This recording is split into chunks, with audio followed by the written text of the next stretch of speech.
Svatopluk Božák to dokázal. Jako první Čech zdolal 4800 km dlouhý závod napříč Amerikou za úctyhodných 10 dní, 15 hodin a 41 minut.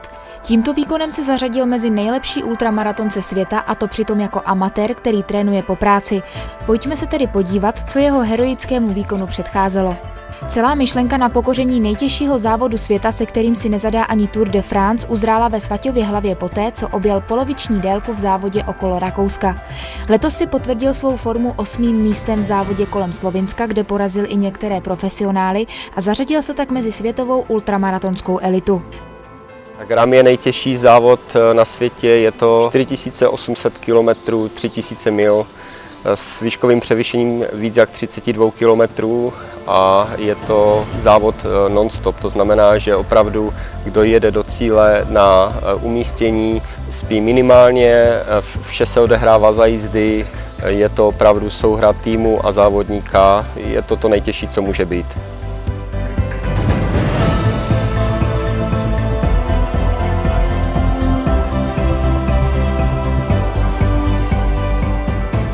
A tak nic nebránilo tomu zbalit obě na míru postavená kola činely a vydat se za oceán.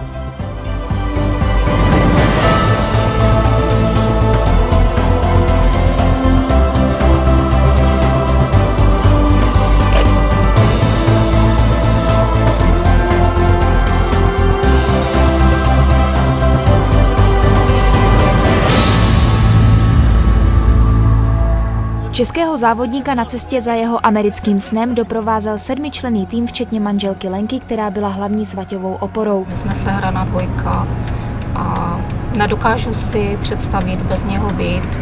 On beze mě, tak prostě bojujeme spolu. Za volantem se střídali Zbyněk, jeho syn Marek a mechanik výpravy Petr. Svaťovo zdraví a stravu měli na starosti Jarka spolu se Svaťovou ženou Lenkou a v navigování se střídala tlumočnice Petra s kameramanem Dušanem, kteří se zároveň starali o propagaci na internetu. Prvních 6 dní určených na aklimatizaci uběhlo jako nic. Bylo potřeba vyzvednout doprovodné a obytné auto, nakoupit veškeré vybavení a zásoby na cestu a kompletně se připravit na závod. Během přesunu z Los Angeles do místa startu v Oceanside si tým samozřejmě nemohl nechat ujít návštěvu Hollywoodu a Universal Studios. Už v ulicích filmového městečka se Svaťa cítil jako místní celebrita, protože se za ním kolem jdoucí díky naší kameře neustále otáčeli. Po radovánkách bylo ale potřeba vrhnout se na přípravu závodu. Pravidla rámu jsou v zájmu maximální bezpečnosti neúprosná a tak se hledí na každý detail, jako například zadní osvětlení kola pro denní svícení. Hned u přejímky aut a kol dostal tým 15-minutovou penalizaci za to, že byla kola polepena reflexními páskami nedostatečné délky. Evidentně to, co stačí v Evropě, je pro amerického řidiče málo. Výklad pravidel potom odhalil tolik záludností a odlišností proti pravidlům evropských závodů, že se v nich i sami pořadatelé během závodu lehce ztráceli. Z výsledku přejímky byli všichni slušně vystrašení, protože nepřipuštění k závodu by znamenalo povinnost vrátit všechny sponzorské dary. A splácejte si vedle hypotéky ještě mega za nepovedený rám. To se nesmělo stát. Auta i kola byla nakonec po dokoupení nejdražší blikačky na světě shledána způsobilými závodu, takže všem spadl ze srdce jeden velký balvan a Svaťa se už mohl s čistou myslí soustředit na závod. Překlad pravidel do češtiny a probrání itinerářů zabralo skoro celý den, nic však týmu už nemohlo zabránit v tom, aby se postavil na start nejtěžšího závodu planety. Už se těším na ten závod, až už to rozjedu a prostě soustředím se jenom na tu samotnou jízdu. Veškeré dokumenty, veškeré eventy máme vyřízené a věřím, že do cíle dojedeme ve zdraví a co nejdřív. Den D nadešel 13. června 2012, kdy se u mola v Oceanside sešla celá ultramaratonská špička.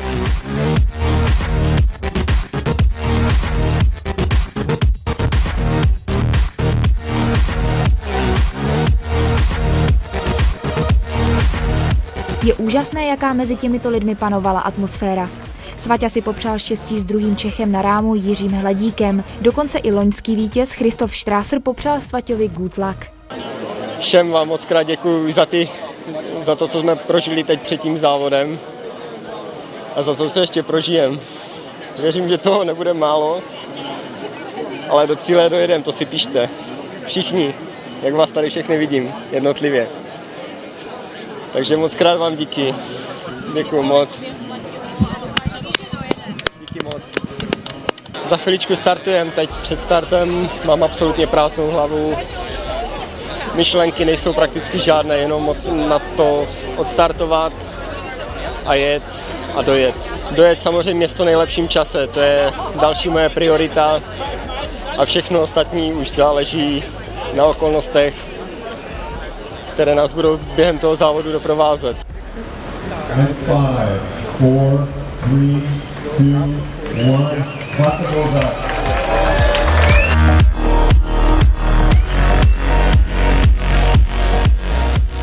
Ve 12 hodin 35 minut tichomořského času se Svaťa Božák vydal vstříc 4800 kilometrů závodu napříč Amerikou. Prvních 20 kilometrů jel sám bez doprovodného vozu, který se mohl připojit až za branami města.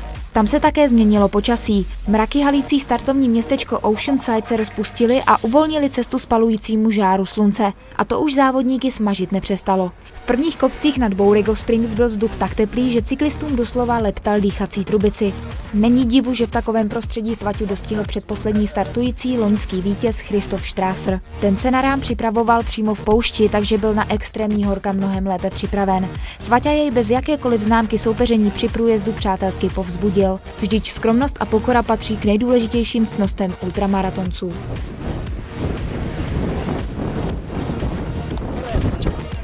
A jedeme. Pojďme do té pouště. Na tyto teploty si myslím, že se v Čechách nedá natrénovat. Já jsem se připravoval v zimní přípravě v pokoji, který byl vytopený na takřka 50 stupňů. V létě jsem samozřejmě jezdil přes ty nejvyšší teploty, které u nás panují pořád, ale je to málo. Máme avizováno, že v těch nejvyšších maximech tady bude až 70 stupňů na slunci. Druhý den se při vjezdu do Arizony země sploštila a Svaťu čekaly nekonečné roviny v 50 stupňových vedrech. V takovém počasí musel pít každou hodinu minimálně litr tekutin bohatých na minerály a také bylo nutné chránit kůži opalovacími krémy s vysokým faktorem. Ke schlazení za jízdy pomáhala i ponožka naplněná ledem. Kolik je teďka? 50?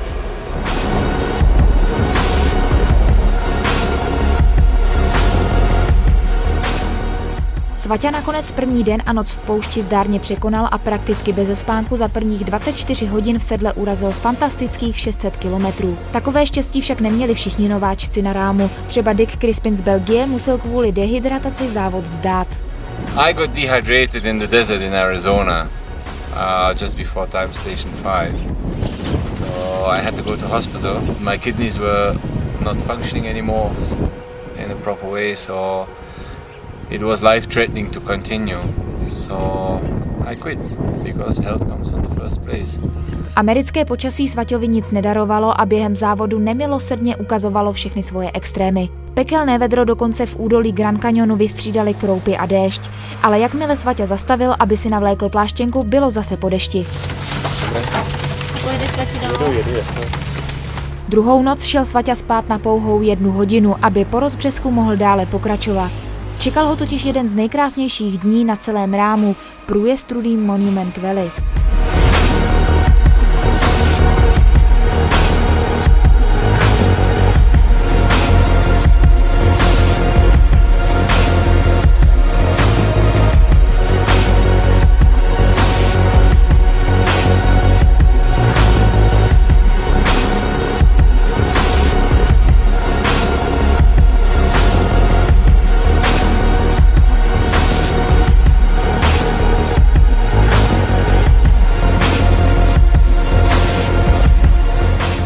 Po západu slunce za červenými skalami se v noci začala země zelenat, ale také začala růst nadmořská výška. Po krátkém, ale zaslouženém odpočinku nyní Svaťu čekala jedna z nejtěžších zkoušek – skalisté hory. Prudké kopce, jak kráva.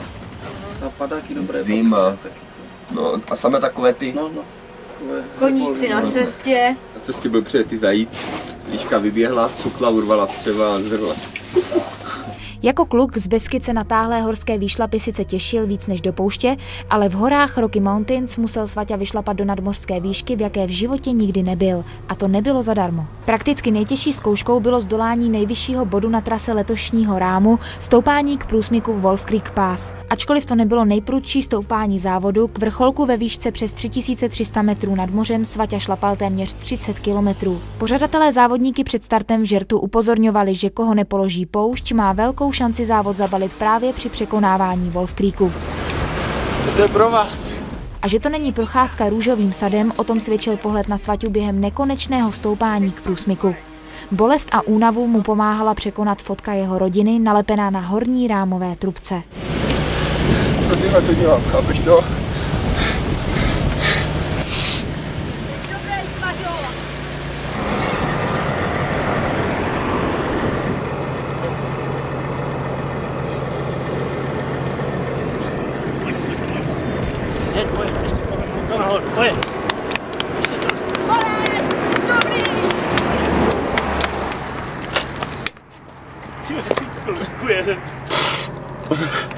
Toto jsou ty pocity, které nikdo nepochopí. Když Svaťa Wolf Creek pokořil, celý tým pocítil obrovskou úlevu. Jakoby právě Wolf Creek Pass byl zlomovým bodem celého závodu, kde se ukáže, jestli Svaťa rám zdolá nebo jej zabalí. Super, Svaťa, super. Dokáže všechno.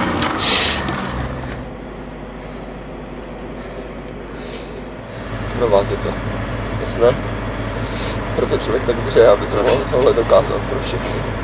Co dokázal, tak dneska už ví, že po překonání tohoto vrcholu výšky 3300 metrů nad mořem, kde Svaťa v životě nikdy nebyl, tak ram už je dneska jenom jeho. A dojede ho 100%, to jsme si všichni jistí. Itinerář nás pro tyto horské etapy varoval i před výskytem divé zvěře a opravdu několik losů jsme tu potkali. Naštěstí jsme mohli tato zvířata pozorovat z úctivé vzdálenosti.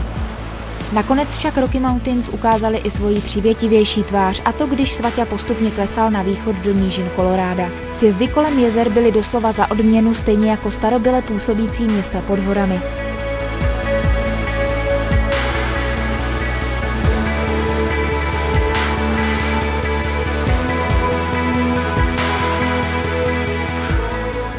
Po překonání masivu Rocky Mountains začala zcela jiná zatěžkávací zkouška pro psychiku. Před Svaťou se otevřely nekonečné pláně amerického vnitrozemí s neutuchajícím protivětrem. Pro Svaťu, který se lépe cítí v kopcích, bylo žavých 1000 mil proti větru zcela novou zkušeností.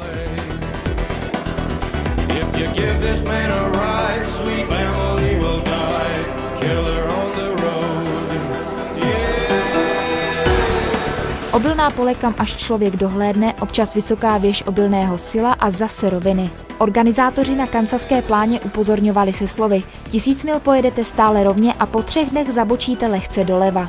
Nutno říci, že opravdu nebyli daleko od pravdy. Jediné, čím bylo možné Svaťu jakž takž rozptýlit, byla hudba a SMSky od fanoušků. Svaťo, ty jsi borec, to se ví, že nejlepší ultramaratonec. Proto si to hrčíš pouští a humor tě v písku nikdy neopouští. Jo, a z Ameriky si nic nedělej, cílovou pásku jim tam roztrhej. Lucka. Nakonec ale přece jen přišel povzbudivý impuls, když náš závodník dostihl brávorajícího Španěla Sainze. Měl krizi jak hovado. Yes. Možná větší než já. Jakmile Juan zjistil, že jej předjel Čech, který ho porazil už v závodě okolo Slovinska, jako kdyby do něj střelili, a začal závodit. Svaťa se však vyhecovat nenechal, vždyť do cíle zbývalo ještě 2000 kilometrů, takže čas na závodění ještě nepřišel.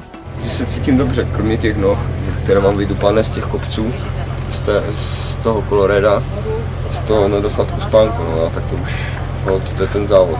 Kdo chce závodit, tak prostě bude mít problémy s tím nedostatkem spánku. Každý v tom ten závod je. Kansas. To je slovo, při jehož vyslovení celý tým do dneška mrazí. Nejenže je to snad nejrozsáhlejší obilnice světa, ale také tu najdeme největší jatka na světě.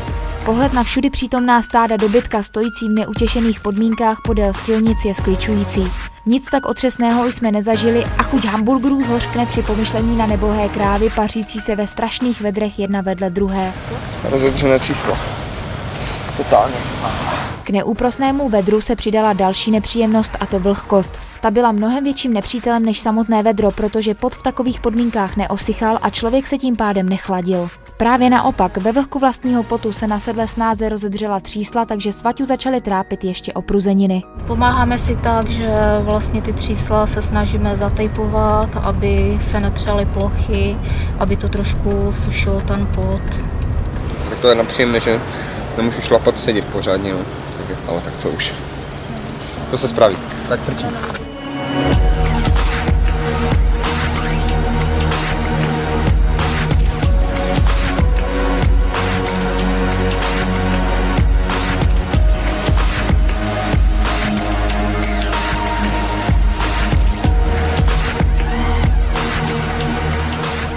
Svaťa jakožto zelenáč byl zpočátku jen jedním z mnoha prvoročáků na rámu, ovšem s přibývajícími kilometry a průběžnou 7. příčkou si získával stále větší respekt rozhodčích.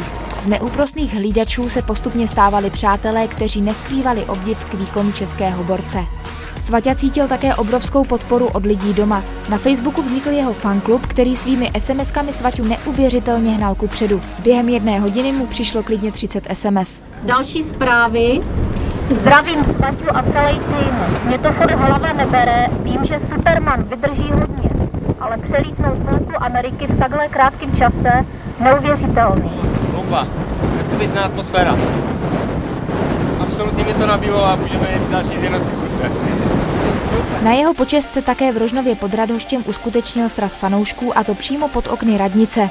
S takovým pomyšlením bylo další vstávání přece jen trošku snazší. Po 3 hodinách spánku, což byl Svaťův nejdelší odpočinek na rámu, byl Svaťa 7. den jako vyměněný. Po únavě ani památka. Furt mě to nedochází. Celou Ameriku na kole jsme projeli. Ještě půjčej a budeme tam. Rychle včera jezdil na těch rovinách, jo, a teď tady také letí kopce, jo. Tak rychle nejezdil. On jezdil tak na nejvíc 14. Je vidět, že na Valacha přišly ty kopečky, to je naše. Svaťovi bezvadně prospěla noc a hlavně ten jeho 3hodinový spánek, protože z něho udělal úplně jiného závodníka a dneska to bylo vidět na celé té etapě, kdy jel takový fantastický průměr. Se strašným počasím, kdy už druhý den jede ve větru. Navíc už urazil vzdálenost všech 3 nejdelších etapáků Vuelta a España, Giro d'Italia a Tour de France. Do cíle zbývalo posledních 1000 kilometrů, takže se pomalu začínalo závodit. Rozestupy mezi jezdci na 5. až 9. místě totiž byly v rozmezí půl hodinek, přičemž všichni jezdci jeli zhruba stejně rychle. Nejvíce se tedy taktizovalo s délkou spánku. Svaťa dojel Američana Tarzana a vrásky dělal i Němci Stefanovi, který se snažil spát co nejmíň, aby nahnal čas.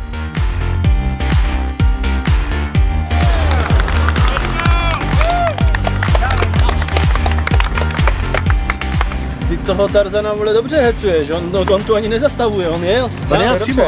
Jenom ať se už neblbec, že? Teď se závodí. Já to jim to nebudu nechávat, že půjdu spát.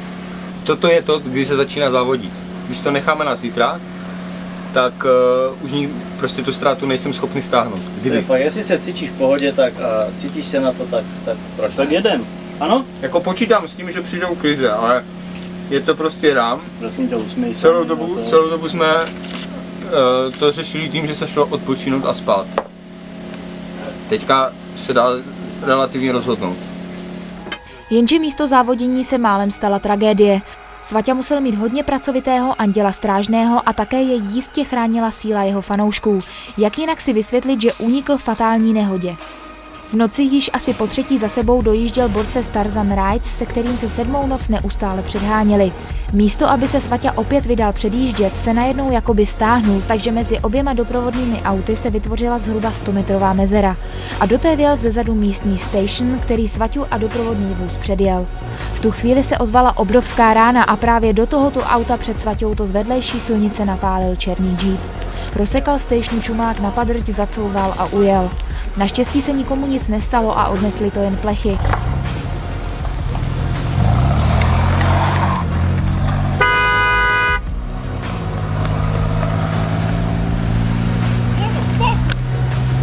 Raději nedomýšlet, co by se stalo, kdyby Svaťa nepolevil a byl o několik metrů dál. Svaťa pak od organizátorů dostal časový kredit 40 minut jako kompenzaci za zdržení. Myšlenky na závodění však po takovém zážitku přebyla obrovská úleva, že se nic nestalo. Na konci závodu Svaťu čekala ještě poslední z velkých zkoušek strmé hory západní Virginie.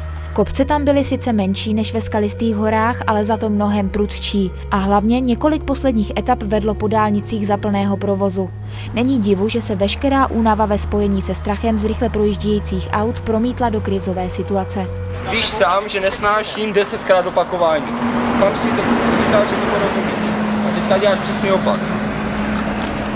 Já se nenechám tady kvůli nějaké ptákovině zabít někde na dálnici z kola. O poslední kilometry už Svaťa bojoval sám se sebou, vždyť nic tak těžkého a dlouhého v životě nikdy předtím nejel. Dneska poslední den závodu.